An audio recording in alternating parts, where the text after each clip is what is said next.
There are good reasons for making sure that children are protected in proceedings before the family court. But as an investigative journalist, I can say with no doubt whatsoever that there are issues that should be being scrutinised by the media before the family court that aren't being, because of the confidentiality rules that exist. I can't enable identification of kids in family court proceedings. Most of the time that's a really good idea. But where children are hurt as a consequence of a bad family court decision, I think the public have the right to know that. And I think the public have the right to be able to test just how good a job the family court is doing.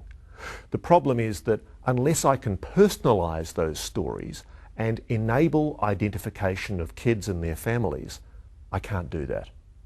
And as a result, journalists are not scrutinising family court proceedings like they should be.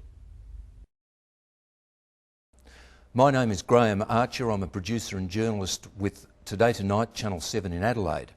The family court is a very difficult jurisdiction for journalists to report on.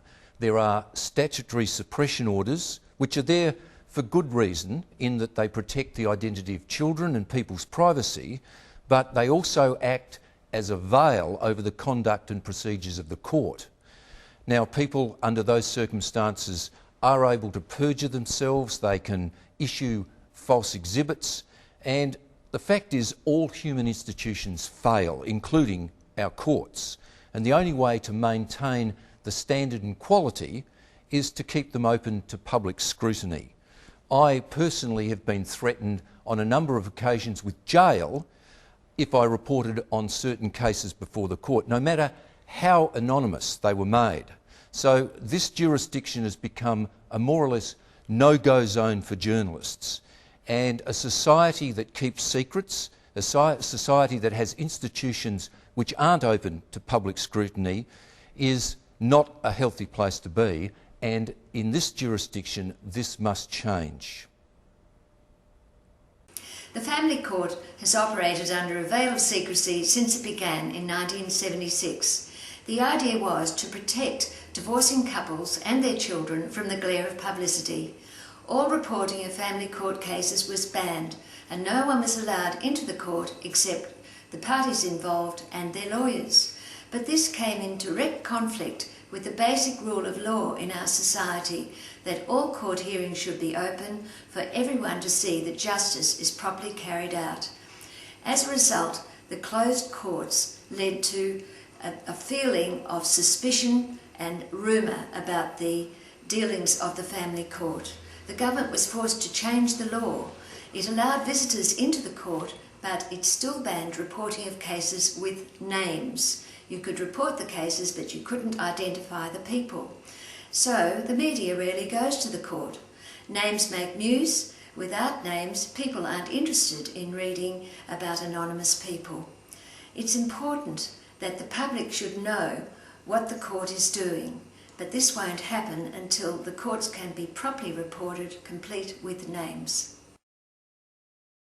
One of the most difficult areas of court for us as journalists, especially in women's magazines where we're covering cases largely from mothers, the area that's the most difficult would have to be the family court. We're not allowed to cover the family court. We're not allowed to do interviews with people who have a family court involvement. And so from the moment we get calls from different mothers talking about really serious issues with very harrowing stories in the background, we are not allowed to cover those cases. We're not allowed to identify children who were involved. We're not allowed to identify mothers involved, not even when the children are dead. And so we get issues where we have mothers who've got children visiting or having access with violent ex-partners where it spells potential danger. And the stories are actually very chilling. And from the moment I hear them, I know that I'm not going to be able to report them. The magazines themselves wouldn't be able to run those stories. Their lawyers would certainly advise us strongly not to go there. If we are able to cover them, they can't be identified because that would lead to the identification of the children involved. And so in effect there's a blanket no reporting rule. And as a result of that, it's all bets off until children die, in which case it then becomes a court case if the father is still alive. If it's a murder-suicide and the children have been killed and dad has killed himself too, we still can't talk to mothers. What we would like is for a lifting or a relaxing of those rules, or at least an opportunity whereby our lawyers could go and argue on a case-to-case basis that whilst we understand there has to be strict confidentiality as a result of domestic wrangles, there are exceptions to the rule, and in those exceptions our lawyers should be able to argue that some of these stories are actually a matter of great public concern, and as a matter of public interest we should be able to report those stories. Who will keep us safe when we are thrown into the fire? Who will stand with us and fight for our voice that is not heard? And who will be our voice when it is to listen? Who will open justice eyes so we can be seen? And who will keep us safe when we are thrown into the fire? Who will listen to our voice so we can be heard? The voice of innocence.